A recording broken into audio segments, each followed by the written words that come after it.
नमस्कार दोस्तों, एक बार फिर से स्वागत है आपका अपने YouTube channel free job alert पे, जहां हम बातें करते हैं नई नई वैकेंसीज़ के बारे में और नई नई अपडेट्स के बारे में।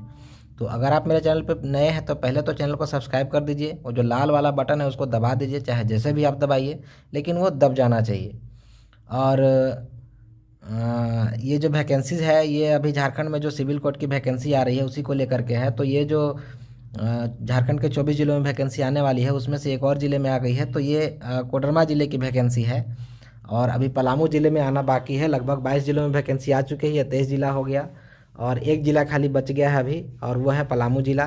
तो जैसे ही पलामू ज़िला की भी वैकेंसी आएगी तो मैं उस पर एक वीडियो अलग से लेकर के आ जाऊँगा। तो चलिए बिना देरी के शुरू करते हैं। तो जैसा कि यहाँ पे देख पा रहे होंगे आप, ये जो है सो व्यवहार न्यायालय कोडरमा विज्ञापन संख्या 1/2023, और ये जो वैकेंसी है वो उसी तरह से आई हुई है, तो आपको पता होगा सब कुछ। यहाँ पे देखेंगे कि व्यवहार न्यायालय कोडरमा जो वैकेंसी है वो यहाँ पे आदेशपाल की है, यानी कि प्यून ग्रुप डी। 4 सामान्य के लिए पोस्ट हैं और अनुसूचित जाति के लिए 1, अत्यंत पिछड़ा वर्ग के लिए 1, ईडब्ल्यूएस के लिए 1, और कुल 7 पोस्ट हैं इसमें। उसके बाद यहाँ पे एक और देखिएगा, कुटुंब न्यायालय कोडरमा, इसमें भी आपका प्यून के लिए 2, चालक के लिए 1 और आदेशिका प्रदायक प्रोसेस सर्वर के लिए 2 है। और इसमें भी यहाँ पे अत्यंत पिछड़ा वर्ग के लिए 1 और इसमें भी 1 है। कुल मिलाकर के यहाँ पे 3, 1, 4, 1, 4, 8 वैकेंसी इसमें, और जबकि 7 वैकेंसी इसमें, तो 15 वैकेंसी कुल मिलाकर के आपका कोडरमा जिले में है। और जो क्वालिफिकेशन है वो आपको तो पता होगा पहले से, लेकिन फिर भी एक बार मैं बता देता हूँ। यहाँ पे देखिएगा, आदेशपाल के लिए मैट्रिक पास होना चाहिए सिंपली। चालक के लिए आपका मैट्रिक पास के साथ साथ आपके पास ड्राइविंग लाइसेंस होना चाहिए, और ये लेवल 2 की नौकरी है, तो आप थोड़ा सा ऊपर ही रहिएगा इसमें। ग्रुप सी के अंतर्गत ये आ जाता है, और ये ग्रुप डी के अंदर आदेशपाल प्यून कहा जाएगा। और आदेशिका प्रदायक, ये जो प्रोसेस सर्वर है, ये भी लेवल 2 का नौकरी है। इसमें क्या है आपको देखिएगा यहाँ पे, तो आप मैट्रिक के साथ साथ आपके पास कंप्यूटर चलाने का नॉलेज होना चाहिए। तो जो थोड़ा बहुत कंप्यूटर जानते हैं उनका भी इसमें सिलेक्शन हो जाएगा। आपको इसमें क्या क्या जैसे भर्ती का तरीका है तो आप सीधा सीधा जानिए। आदेशपाल प्यून के लिए आपका एक टेस्ट होगा, मतलब एग्ज़ाम होगा, और उसके बाद आपका इंटरव्यू होगा। सिंपल सा इसका तरीका है। और जो आपका चालक है, ड्राइवर है, उसमें आपका ड्राइविंग का टेस्ट होगा, और उससे रिलेटेड जो आपका नियम कानून है उससे रिलेटेड आपका एग्ज़ाम होगा। और उसके बाद आपका टेक्निकल जो आपका एग्ज़ाम है, मान के चलिए ड्राइविंग से रिलेटेड, वो आपका होगा। नेक्स्ट है आपका जो कंप्यूटर वाला है, इसमें आपका सिंपली स्किल टेस्ट लिया जाएगा, आपका कंप्यूटर चलाने का नॉलेज देखा जाएगा, और उसके बाद आपका इंटरव्यू होगा और सीधे सीधे आपको वहाँ से उठा लिया जाएगा। ठीक है, ये आपका भर्ती का तरीका हो गया। उसके बाद जो ज़रूरी चीज़ें हैं वो मैं आपको बता दूँ कि आपको बाकी सब कुछ पता है। तो एज आपको सब कुछ को पता होगा लगभग कि 1/8 यहाँ पे देखिए, 1/8/2022 के आधार पे उम्र की गणना की जाएगी, और जिसमें कम से कम 18 साल होना चाहिए। और सामान्य वर्ग के लोगों के लिए 35 साल होना चाहिए, ईडब्ल्यूएस के लिए भी 35 साल, जबकि ओबीसी के लिए आपका 37 साल होना चाहिए, और ओबीसी की महिलाओं के लिए आपका 38 साल दिया गया है, जबकि एसटी एससी के महिलाओं के लिए और पुरुषों के लिए आपका उम्र का सीमा 40 साल किया गया है। ठीक है, तो ये आपका एज क्राइटेरिया हो गया। उसके बाद आप देखेंगे इसका लास्ट डेट कब है, तो आपका 4 मार्च 2023 तक आप इसको भेज सकते हैं। भेजना कैसे है, तो उम्मीदवार अपना स्व हस्तलिखित आवेदन पत्र एवं प्रवेश पत्र देवनागरी लिपि में प्रधान जिला एवं सत्र न्यायाधीश कोडरमा को संबोधित करते हुए विहित प्रारूप में अधोहस्ताक्षरी के कार्यालय में दिनांक 4/3/2023 तक निबंधित डाक या स्पीड पोस्ट के माध्यम से भेजें। मतलब आपको रजिस्ट्री या स्पीड पोस्ट के माध्यम से भेजना है, और आपका जो एप्लीकेशन है वो आपके खुद से भरा हुआ होना चाहिए। और उसमें क्या है कि आपको हिंदी में भरना है, अंग्रेजी में वो फॉर्म आपको नहीं भरना है। ठीक है, ये आपका इम्पोर्टेंट बात है। उसके बाद आपको एक और चीज़ आपको इसके साथ भेजना है कि आपके आवेदन पत्र के साथ आपको 2 वर्तमान फ़ोटो, पासपोर्ट साइज का फ़ोटो लगाना है, जिसमें एक आपके एप्लीकेशन पे, दूसरा एडमिट कार्ड पे होना चाहिए, और तीसरा नॉर्मल ऐसे ही रहेगा। और ये जो उसके साथ आपको एक अपना स्व पता लिखा हुआ लिफाफा भी भेजना है, जिसमें कि आपको 40 रुपये का यहाँ पर देखिएगा डाक टिकट लगा करके उसके साथ भेजना है, जिसमें आपका एडमिट कार्ड आपके पास लौट के आएगा। ठीक है, तो और कुछ नहीं। उसके बाद नेक्स्ट आपका देखिएगा, ये लिंक दिया हुआ है कि आप इस लिंक पर जा करके ये जो पीडीएफ है डाउनलोड कर सकते हैं। और अगर आपको इसमें कुछ मतलब डाउट है तो आप मुझसे भी पूछ सकते हैं नीचे कमेंट बॉक्स में, और ये इसमें जा करके आप पीडीएफ में सारा कुछ देख सकते हैं डिटेल में, जो भी आपको ज़रूरत पड़ेगी इसके बारे में। तो ये सब कुछ टर्म्स एंड कंडीशन है यहाँ पे देखिएगा। तो ये आपको ज़रूरी नहीं है, ये आप खुद से भी पढ़ सकते हैं, ये कुछ हर एक वैकेंसी में लगभग होती है। और यहाँ पे एक पॉइंट लिखा हुआ है देखिएगा, उपरोक्त पदों की संख्या घट या बढ़ सकती है। तो ये ये तो नॉर्मल सभी में लिखा हुआ आता है, और हो सकता है बढ़े मतलब बढ़े या घटे पोस्ट की संख्या। और ये आवेदन का प्रारूप हो गया जो कि इसी पीडीएफ में नीचे अटैच है।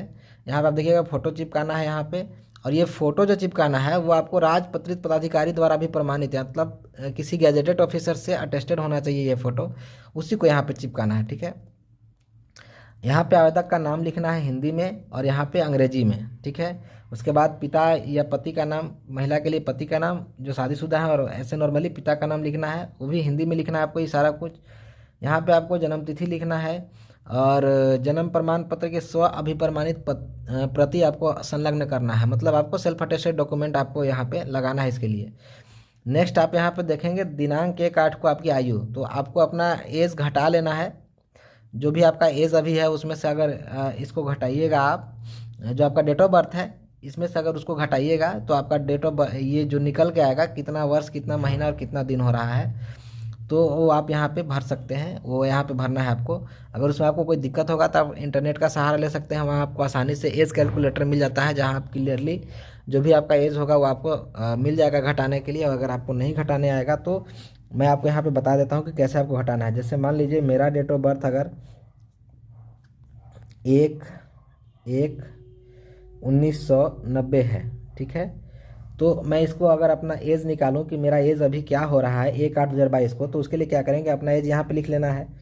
उसके बाद देखिए कि बड़ा कौन सा है, तो आप देखेंगे कि 1/8/2022 बड़ा है, तो हम यहाँ पे लिख लेंगे 1/8/2022, 1/8/2022। ठीक है, ये लिख लिया मैंने।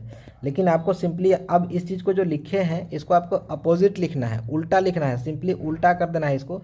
ऐसे लिख करके घटाएंगे तो आपको थोड़ा सा गलती हो सकता है, अगर आप मास्टर नहीं है इसमें तो, नहीं तो ऐसे भी आप लिख के घटा सकते हैं। तो मैं आपको सिंपली दिखाता हूँ कि आपको लिखना कैसे है।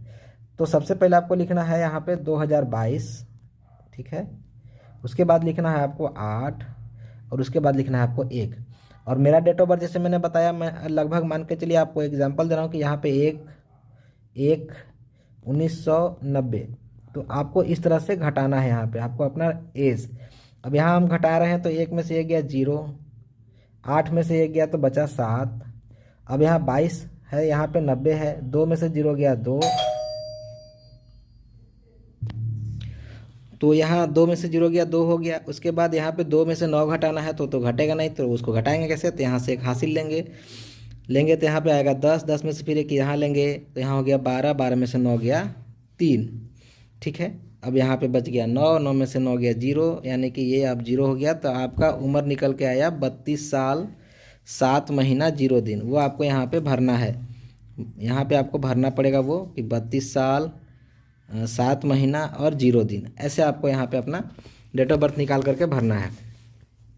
उसके बाद नेक्स्ट आप यहाँ पे देखेंगे कि आपको अपने यहाँ पे अस्थाई पता देना है, और यहाँ पे पत्राचार का पता। अगर जैसे आप कहीं बाहर में रह के पढ़ते हैं तो वहाँ का आपको यहाँ पे पत्राचार के पता में आपको वहाँ का पता देना है जहाँ अभी रहते हैं वर्तमान में, और ये आपका अस्थाई पता हो गया, जहाँ आपका गाँव घर जो भी है वहाँ का पता आपको लिखना है।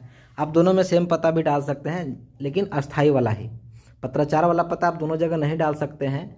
जो आपका स्थानीय प्रमाण पत्र में या जो भी आप डॉक्यूमेंट सबमिट कर रहे हैं उसमें जो एड्रेस होगा वही दोनों जगह डालिए। अदरवाइज़ आप अस्थाई पता में अपना जो डॉक्यूमेंट है जिसमें आपका स्थानीय निवासी प्रमाण पत्र नॉर्मली होता है उसमें जो पता है वो डालिए, और पत्राचार में आप नॉर्मली जो भी हैं जहाँ भी हैं वहाँ का डाल सकते हैं। ये आपसे वेरीफाई नहीं किया जाता, लेकिन आपका स्थायी पता वेरीफाई होगा। ठीक है, नेक्स्ट मोबाइल नंबर सभी को पता है, ये भर सकते हैं। ईमेल आईडी यदि है तो, नहीं है तो बनाने के लिए मैं एक वीडियो बना करके डाल दूंगा कि कैसे ईमेल आईडी बनाया जाता है। नेक्स्ट आपका राष्ट्रीयता, कैसे राष्ट्रीयता इंडियन भारतीय लिख देना है आपको, जो भी है लिखना आपको हिंदी में लिखना है। मोबाइल नंबर हिंदी में नहीं, वो तो अंक में आ जाएगा। ईमेल आईडी अभी आपका इंग्लिश में ही होगा, लेकिन जहाँ जहाँ जो भी चीज़ें हैं मैक्सिमम जो हिंदी में लिखनी है वो हिंदी में लिखनी है आपको। और यहाँ पे आपका शैक्षणिक एवं व्यावसायिक योग्यता है, जो भी आपका क्वालिफिकेशन है वो यहाँ पे भर सकते हैं आप। इसके अलावा अगर आपके पास और ज़्यादा योग्यता होगा तो आप क्या करिएगा कि इसका एक अलग से फॉर्मेट बनवा लीजिएगा, जिसमें कॉलम बढ़वा लीजिएगा अगर आपके पास ज़्यादा क्वालिफिकेशंस हैं तो, इन 4 कॉलम्स के अलावे, और इसके बाद आप उसको भरिएगा। या आप बढ़वा घटवा सकते हैं, इसमें कोई इशू नहीं है। ठीक है, नेक्स्ट आपका है यहाँ पे अपना विशेष योग्यता यदि कोई है तो उसका प्रमाण पत्र यहाँ पे संलग्न करना है और डिटेल्स देना है कि आपने क्या किया है। उसके बाद यहाँ पे आपका जो भी कैटेगरी से आप बिलोंग करते हैं उसके बारे में यहाँ डिटेल्स देना है आपको। ये आप अगर बाकी डिटेल्स यहाँ पे आप देख पा रहे होंगे, भर ही लेंगे आप, ये सब तो नॉर्मल चीज़ें हैं। और यहाँ पे क्या लिखा हुआ है कि क्या वर्तमान में किसी सरकारी संस्थान निगम में कार्यरत हाँ या नहीं।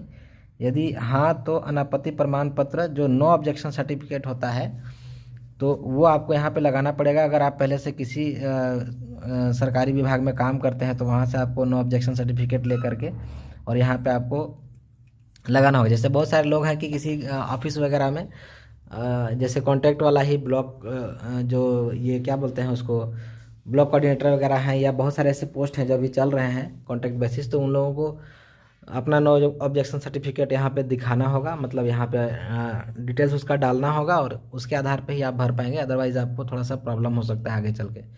ये बाकी घोषणा हो गया। उसके बाद यहाँ पे आपको आपका सिग्नेचर करना है और ये दिनांक और स्थान डालना है और भर के आपको भेज देना है। नेक्स्ट आपका जो ये एडमिट कार्ड है इसको आपको भरना है। इसको भी आपको देखिए नॉर्मली ये कार्यालय द्वारा भरा जाएगा क्रमांक संख्या, लेकिन ये जो क्रमांक संख्या ये आपको कार्यालय द्वारा भरा जाएगा, ठीक है। ये आपको कुछ नहीं करना है यहाँ पे। और बाकी जो आपका डिटेल्स है वो आपको यहाँ पे भरना है। देखिए आवेदक का नाम, पिता का नाम, पत्राचार का पता, साक्षात्कार केंद्र का स्थान ये आपको नहीं भरना है, ये कार्यालय द्वारा भरा जाएगा। साक्षात्कार की तिथि ये भी कार्यालय द्वारा भरा जाएगा और बाकी आपको यहाँ पे कुछ नहीं भरना है, ठीक है। आपको मतलब आपका नाम, पिताजी का नाम और आपका एड्रेस भरना है इसमें, ठीक है। इतना भर करके आपको और ये लेटर को भेज देना है, ठीक है। तो अगर इससे रिलेटेड आपको और कुछ जानकारी चाहिए तो आप नीचे कमेंट बॉक्स में मुझसे पूछ सकते हैं, मैं आपकी पूरी सहायता करूँगा।